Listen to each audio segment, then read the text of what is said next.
ಇವತ್ತಿನ ವಿಡಿಯೋದಲ್ಲಿ blouse hook loop ಹೇಗೆ ಹಾಕೋದು ಅಂತ ತೋರಿಸ್ಕೊಡ್ತಾ ಇದ್ದೀನಿ. ಅದಕ್ಕಾಗಿ ನಾನು 2 ಎಳೆ ದಾರನ ಸೂಜಿಗೆ ಪೋಣಿಸ್ಕೊಂಡಿದ್ದೀನಿ. ಅದು 4 ಎಳೆ ಆಗುತ್ತೆ ನೋಡಿ. ಈ ತರ ಕೆಳಗಡೆ ಒಂದು ನಾಟ್ ಹಾಕೋಬೇಕು. ಬಟ್ಟೆಯ ಕೆಳಭಾಗದಿಂದ ಮೇಲ್ಭಾಗಕ್ಕೆ ನಾವು ಸೂಜಿನ ಇನ್ಸೆಟ್ ಮಾಡ್ಕೋಬೇಕು. ನೆಕ್ಸ್ಟ್ ಒಂದು 3 ಪಾಯಿಂಟ್ಸ್ ಅಷ್ಟು ಕೆಳಗಡೆ, ಇನ್ನೊಂದು ಕಡೆ ಸೂಜಿ ಕೆಳಗಡೆ ಇನ್ಸೆಟ್ ಮಾಡಿ, ನಾವು ಏನು ಸೂಜಿ ಇನ್ಸೆಟ್ ಮಾಡಿರ್ತೀವಿ ತಿರ್ಗಾ ಅದೇ ಕಡೆ ಮೇಲೆ ಕೆಳಗೆ ಹಂಗೆ ರಿಟರ್ನ್ ಬರಬೇಕು. ಈ ತರ 3 ಸಲ ಈ ತರ ಹಾಕೊಳ್ಳಿ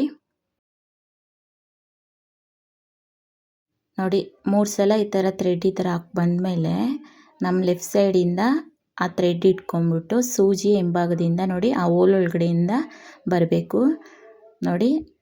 ಇದನ್ನು ಹುಷಾರಾಗಿ ಹಾಕೋಬೇಕು, ನಾಟು ಗಂಟಾಗೋ ಸಾಧ್ಯತೆ ಇರುತ್ತೆ ನೋಡಿ. ಈ ಥರ ನಿಧಾನಕ್ಕೆ ಹಾಕೊಳ್ಳಿ ನೋಡಿ.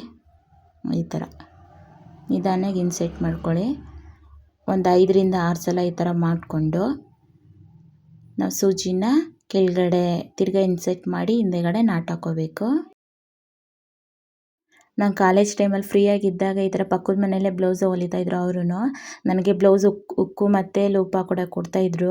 ಕೊಡ್ತಾಯಿದ್ದೆ. ಒಂದು ಪೀಸ್ಗೆ 5 ರೂಪಾಯಿ ಕೊಡ್ತಾಯಿದ್ರು. ಎಲ್ಲ ಒಂದು ತಿಂಗಳು ಗಂಟ ಮಾಡಿಬಿಟ್ಟು ನಾನು ತಿರ್ಗಾ ಕಾಸಾದರೂ ರಿಟರ್ನ್ ಆಗ್ತಿದ್ದೆ, ಇಲ್ಲಾಂದರೆ ಅದೇ ಕಾಸಿಗೆ ಏನಾದರೂ ಹೊಲಿಸ್ಕೊತಾ ಇದ್ದೆ ಅವ್ರ ಹತ್ರ.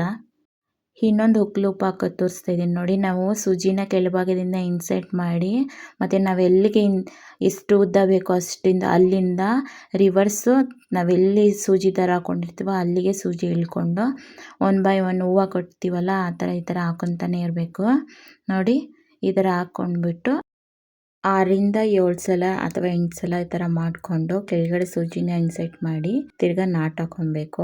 ಇವಾಗೆಲ್ಲ ಟ್ರೆಂಡಾಗಿ ರೀಲ್ಸಲ್ಲೆಲ್ಲ ಇದನ್ನೇ ತೋರಿಸ್ತಿರ್ತಾರೆ. ಬಟ್ ಇದು ಅಷ್ಟು ಕ್ವಾಲಿಟಿ ಇರಲ್ಲ, ಅಂದರೆ ನಮಗೆ ಬಾಳಿಕೆ ಬರಲ್ಲ, ಬೇಗ ಕಿತ್ತೋಗ್ಬಿಡುತ್ತೆ. ಬ್ಯಾಕ್ ಹುಕ್ಕಿಗಂತೂ ಇದನ್ನು ಹಾಕಿಸ್ಕೊಳ್ಳೇಬೇಡಿ. ಹಾಕೋದೇನೆ ಈಸಿಯಾಗಿ ಹಾಕ್ಬೋದು, ಬಟ್ ಇದು ಕಸ್ಟಮರ್ಗೆ ಅಷ್ಟು ಇದಾಗಲ್ಲ, ಬೇಗ ಕಿತ್ತೋಗ್ಬಿಡುತ್ತೆ ಅಂತ ಹೇಳ್ತಾರೆ ಹುಕ್ ಲೂಪು. ಸೊ ಇದನ್ನು ಹಾಕೋಕ್ಕಿಂತ ಮೊದಲನೇ ನಾನು ಫಸ್ಟ್ ಟೈಮ್ ತೋರಿಸಿದ್ನಲ್ಲ ಅದನ್ನು ಹಾಕೋದೇ ಬೆಸ್ಟು ಅಂತ ನನ್ನ ಪ್ರಕಾರ ನಾನು ಅನ್ಕೊಂಡಿರೋದು. ಬರೀ 4 ಎಳೆ ದಾರದ ಮೇಲೆ ನಾವು ನಾಟ್ ಹಾಕ್ಕೊಂಡಿರ್ತೀವಿ, ಅಷ್ಟು ಗ್ರಿಪ್ ಇರಲ್ಲ. ಸೊ ನಾವು ಮೊದಲೇ ತೋರಿಸ್ದಂಗೆ 3 ಸಲ ನಾವು 4 ಎಳೆ ದಾರದಲ್ಲಿ ಹಾಕ್ಕೊಂಡು ಅದ್ರ ಮೇಲೆ ನಾವು ನಾಟ್ ಹಾಕಿರೋದ್ರಿಂದ ಅದು ಗ್ರಿಪ್ ಇರುತ್ತೆ. ಸೊ ಬೇಗ ಕಿತ್ತೋಗೋ ಚಾನ್ಸಸ್ ಇರಲ್ಲ. ಇದು ಬೇಗ ಕಿತ್ತೋಗುತ್ತೆ ಅಂತಲೇ ಹೇಳ್ಬೋದು. ಯಾರಿಗೆಲ್ಲ ನನ್ನ ವಿಡಿಯೋ ಯೂಸ್ಫುಲ್ ಆಗಿದ್ರೆ ಪ್ಲೀಸ್ ಲೈಕ್ ಶೇರ್ ಮಾಡಿ, ಹಾಗೆ ನನ್ನ ಪೇಜ್ನ ಫಾಲೋ ಮಾಡ್ಕೊಂಡು ಸಪೋರ್ಟ್ ಮಾಡಿ. Thank you.